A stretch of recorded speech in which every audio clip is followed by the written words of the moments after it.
दोस्तों नमस्कार, स्किलिको मार्ट में आप सबका स्वागत है। जी हाँ दोस्तों, आज फिर से आए हैं एक ज़बरदस्त टेंडर के साथ।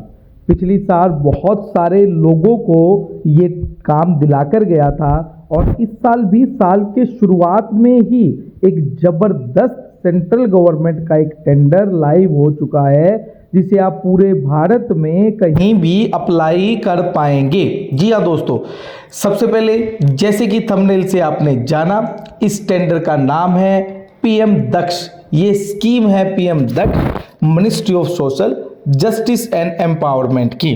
पीएम दक्ष का पूरा नाम प्रधानमंत्री दक्षता और कौशलता संपन्न हितग्राही स्कीम जो है 2024-25 के लिए अलग से गाइडलाइन भी जारी की गई है और अलग से आरएफपी भी जारी किया गया। जी हाँ दोस्तों, मुझसे किसी और से सुनने की बजाय सबसे पहले आप गूगल पर पीएम दक्ष लिखें, सर्च करें। सबसे पहला ऑप्शन pmdaksh.dosge.gov.in की ऑफिशियल वेबसाइट है।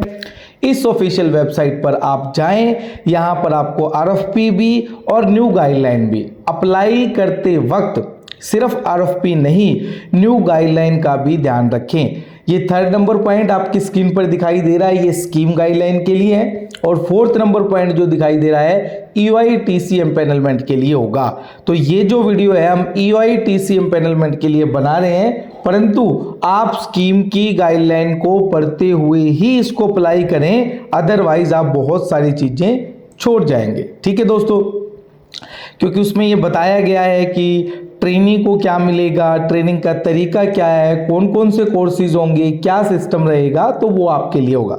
सबसे पहले एक बात करूं मैं, अप्लाई की डेट। हाँ दोस्तों, इसको आपको ऑनलाइन माध्यम से और ऑफलाइन माध्यम से, दोनों माध्यम से आपको अप्लाई करने का ऑप्शन दिया गया है। इंपॉर्टेंट डेट्स की बात करूं तो आप 5 तारीख जब से आरएफपी निकला है तब से इसको अप्लाई कर सकते हो।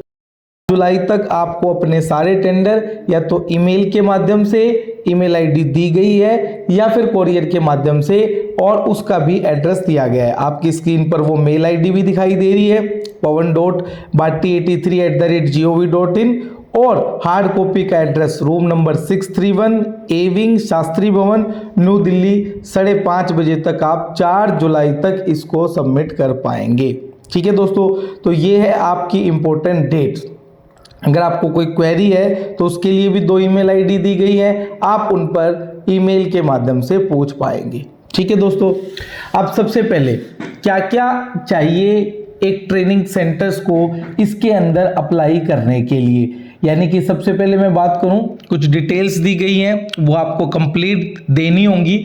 सबसे पहले certificate of incorporation, PAN card, 10 card, GST, last 3 year का audited account statement, sanction order, कितने ट्रेनी आपने ट्रेन किए हैं, और सबसे important up to date letter of registration. मतलब अप टू डेट मतलब जो अभी जनरेट हुए हो, जिनकी वैलिडिटी बाकी हो। ऐसा ना कि आप पुराने 10 साल पुराने LOR लगाएं, यानी कि जिन जॉब रोल में आप लगाना चाहते हैं उनका LOR भी आपको चाहिएगा। क्लियर दोस्तों। उसके अलावा कुछ अंडरटेकिंग दी गई हैं, वो अंडरटेकिंग आपको इस प्रपोजल के साथ अटैच्ड है, वो भी आपको लगानी होगी। उसके अलावा अनेक्चर 4 में आपको प्रपोज करने होंगे कौन से डिस्ट्रिक्ट में, कौन से जॉब रोल में कितना बच्चा आप ट्रेन करना चाहते हैं। उसके अलावा इन्होंने कुछ मैंडेटरी डॉक्यूमेंट्स भी मांगे हैं, यानी कि इस मैंडेटरी जो प्रीरिक्विजिट है वो अप्लाई करते वक्त वो ध्यान रखना होगा। सबसे पहले ऑर्गेनाइजेशन का जो इनकॉर्पोरेशन के 3 साल है वो 31/3/2023 तक पूरे होने चाहिए, 24 तक नहीं दोस्तों, 23 तक उसके 3 साल पूरे होने चाहिए। पैन जीएसटी होना चाहिए। 25% जो है वही PMKVY स्कीम में जो बताया जाता है कि जितना आप अप्लाई करो उसका आपके टर्नओवर का वो 4 टाइम मल्टीपल होना चाहिए। उसके अलावा पॉजिटिव नेटवर्थ बड़ा इंपॉर्टेंट पॉइंट है। अगर आपकी नेटवर्थ पॉजिटिव है तभी आप अप्लाई कर पाओगे, अदरवाइज आप अप्लाई नहीं कर पाओगे। आप अपनी नेटवर्थ में देखो, आपको प्रॉफिट होना चाहिए, आपकी नेटवर्थ लॉस में नहीं जानी चाहिए। उसके अलावा जितना भी एक्सपीरियंस है 3 साल का, वो उसके वर्क ऑर्डर आपको अटैच करने जरूरी हैं। अगर वो अटैच आप नहीं करेंगे तो फिर आपको जो है आगे नहीं लिया जाएगा। तो इसलिए आप ये सारी डिटेल्स आप इसके अंदर अटैच करेंगे, पूरा प्रपोजल बनाएंगे। प्रपोजल के साथ आप जॉब रोल्स को जस्टिफाई करोगे कि किन जॉब रोल में आपको क्यों टारगेट चाहिए, उनकी प्लेसमेंट्स अपॉर्चुनिटी क्या है, प्लेसमेंट का प्लान देंगे, लेटर ऑफ इंटेंट देंगे, तो सारी डिटेल्स आप देंगे और पूरा प्रपोजल को आप ऑनलाइन में ईमेल के माध्यम से और ऑफलाइन में इस एड्रेस पर आप कुरियर कर देंगे जो आपको दिखाया गया। कुछ एनेक्चर इन्होंने बताए हैं, उनमें से एनेक्चर 1, कितना ट्रेनी अब तक आपने ट्रेन किया उसके लिए एक प्रॉपर फॉर्मेट दिया गया है। प्रॉपर फॉर्मेट आपकी स्क्रीन पे दिखाई दे रहा है, जिसमें फाइनेंशियल ईयर, कौन से फाइनेंशियल में कितना बच्चा ट्रेन किया, स्कीम क्या थी, कौन सी मिनिस्ट्री का प्रोजेक्ट था, कितने कैंडिडेट ट्रेन किए, कैंडिडेट लोग ट्रेनिंग ऑन किस पे कौन से जॉब रोल में किया, तो उसके लिए उसका QP ID आपको देना होगा, या आप अपने लेटर हेड पे देंगे। प्लेसमेंट लिस्ट, जो पुरानी प्लेसमेंट लिस्ट है उसमें आपको कंपनी का नाम, उसकी सैलरी और कैंडिडेट का फ़ोन नंबर आपको बताना पड़ेगा। उसके अलावा एक अंडरटेकिंग आपको देनी है अनेक्चर 3 के अंदर कि जो भी इंफॉर्मेशन आपने दी है वो सारी इंफॉर्मेशन करेक्ट है। अगर वो इंफॉर्मेशन गलत पाई गई तो आपका टेंडर ऑटोमेटिक रिजेक्ट हो जाएगा। अनेक्चर जो 4 है वो बड़ा इंपॉर्टेंट है। लास्ट टाइम भी जब आपने अप्लाई किया था तो ये एनेक्चर आपको दिखाई दिया गया था। इसी एनेक्चर के आधार पर आपका पूरा टेंडर अप्लाई होगा। सबसे पहले आप देखिए नेम ऑफ ट्रेनिंग इंस्टीट्यूट, यहाँ पर आप अपने ट्रेनिंग पार्टनर का नाम लिखेंगे, कंप्लीट एड्रेस क्या है, कॉन्टैक्ट पर्सन का नेम, उसका कॉन्टैक्ट नंबर और उसकी ईमेल ID। अब अप्लाई करते वक्त आपको बड़ा इंपॉर्टेंट ध्यान रखना है, स्टेट डिस्ट्रिक्ट जहाँ आपका सेंटर है, प्रॉपर एड्रेस, किसके अंदर आप प्रपोज कर रहे हो, ये बड़ा इंपॉर्टेंट है। ये आपको गाइडलाइन में देखना पड़ेगा। जैसे कि RPL की ट्रेनिंग 35 आवर तक की है गाइडलाइन में।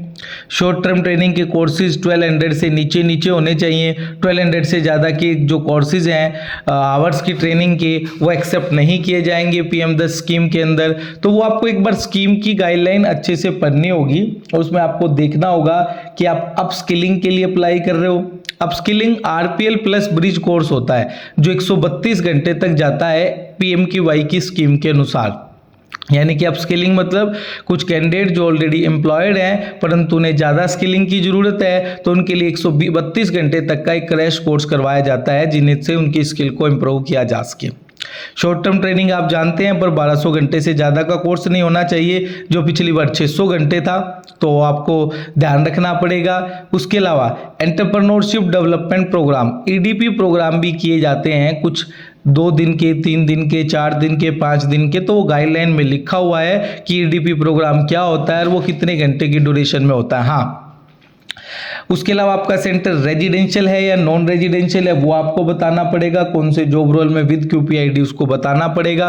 उसमें से कितना बच्चा आप SC का, कितना OBC का, कितना सफाई कर्मचारी और वेस्ट पिकर का, उस जॉब रोल की QP ID, कितने आवर्स होंगे OJT के अगर इंक्लूड करके, और नंबर ऑफ मंथ कितने में नंबर ऑफ मंथ कितने महीने में वो ट्रेनिंग कंप्लीट हो जाएगी और मैंडेटरी क्वालिफिकेशन क्या होगी। तो ये पूरी डिटेल्स आपको जितने आपके सेंटर्स हैं, जितने आपके TP हैं, उसका एक TP के जितने सेंटर्स हैं वो सीरियल वाइज जितने स्टेट डिस्ट्रिक्ट में आपको डालने होंगे।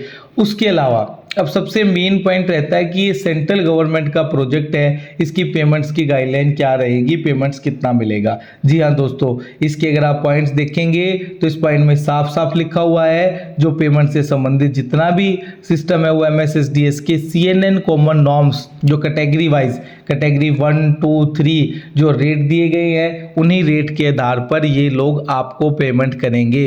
यानी MSSDS के कॉमन नॉर्म्स के अनुसार इस प्रोजेक्ट के अंदर पेमेंट किया जाएगा।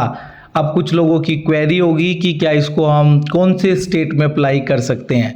अप्लाई करने का तरीका, आपके पास उस शहर या डिस्ट्रिक्ट में स्मार्ट पे एक सेंटर रजिस्टर होना चाहिए जो अपडेटेड LOR अगर आपके पास है तो आप पूरे भारत में इस स्कीम को कहीं भी अप्लाई कर पाएंगे। यानी इसके अप्लाई का जो मेन क्राइटेरिया है वो ट्रेनिंग सेंटर का एग्जिस्टेंस है और ट्रेनिंग सेंटर का एग्जिस्टेंस स्मार्ट के LOR से होगा।